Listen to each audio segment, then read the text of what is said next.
Hello YouTube and welcome to the Beer Cave. Today on the Beer Cave we're going to be reviewing a beer by Brewdog.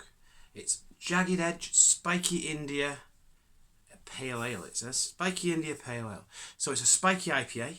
I've heard this is the younger brother to the Jackhammer, and it's a little bit lower, just 5.1% ABV. And I know I've had this before. I got it in Advent Calendar, the Brewdog Advent Calendar. I remember being quite impressed. Not a massive fan of Jackhammer, to be honest. I find it a little bit too bitter. But this one really hit the spot. So we're going to see whether I agree this time round. So let's have a see. Let's crack the can.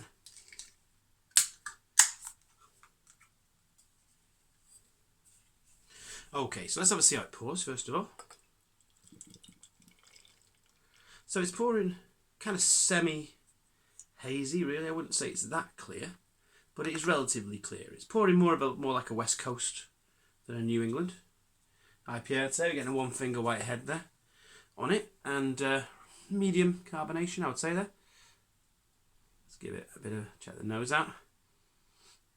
Okay, so in the nose, it's quite fruity. It's also quite floral as well in the nose there.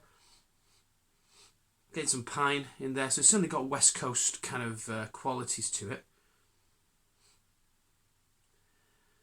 Yeah, we're getting a little bit of, it's quite floral. Yeah, we're certainly getting the pine in there. A bit of citrus as well, a little bit of citrus, possibly a teeny bit of lemon. Okay, let's go for the old mouthfeel. Cheers.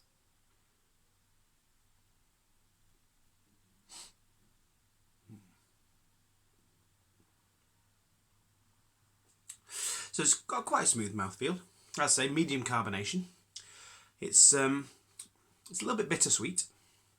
It does tingle. The bitterness does tingle the back and the sides of the tongue. But I'd say compared to Jackhammer, this is it's quite a smooth beer. It's not as harsh, I'd say, but it's still very refreshing. A little bit fruity, a little bit piney. Let's have a good old go.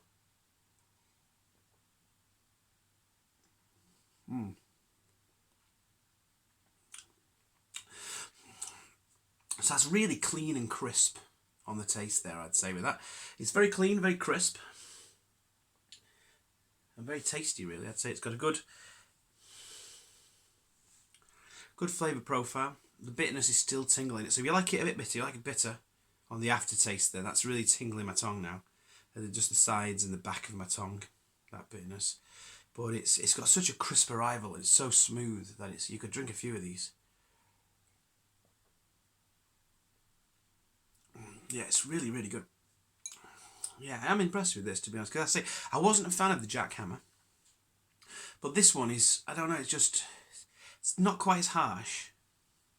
And of course at 5.1% it's a lot more sessionable as well. So you could have several, I'd rather have several of these than maybe one or two Jackhammers, certainly. Because I'd say at 7.2% the Jackhammer's, more of a sipper, really. And I couldn't see sipping the Jackhammer in the same way as I would maybe like an OG Hazy or a double IPA. But this is proper sessionable stuff, this, out in the garden in the summer. I'll probably review this again in the summer in the garden, just see what it actually, what it actually tastes like there. But we're going to give it a rating. So I'm thinking quality, it's not amazing. It's not going to knock anybody's socks off, but it's certainly good. So I'd be tempted to give that a C as a rating. Value for money, I'd reckon for value for money it's got to be either B or an A. At the moment it's like, I think I got this 4 cans for £4.50 at Tesco. You wouldn't pay more than about 4 cans for £6 really, so about £1.50 a can is probably the most you'll pay for this. And I'd say at £1.50 a can, this is a really nice sort of I'd say a West Coast style IPA. You've got a nice West Coast style IPA that doesn't break the bank. I'd say this goes really well. So I'm reckoning this. I'd say this probably about. I'll give it a B for value for money. Okay, I think there are better value for money beers out there, but not many, to be fair.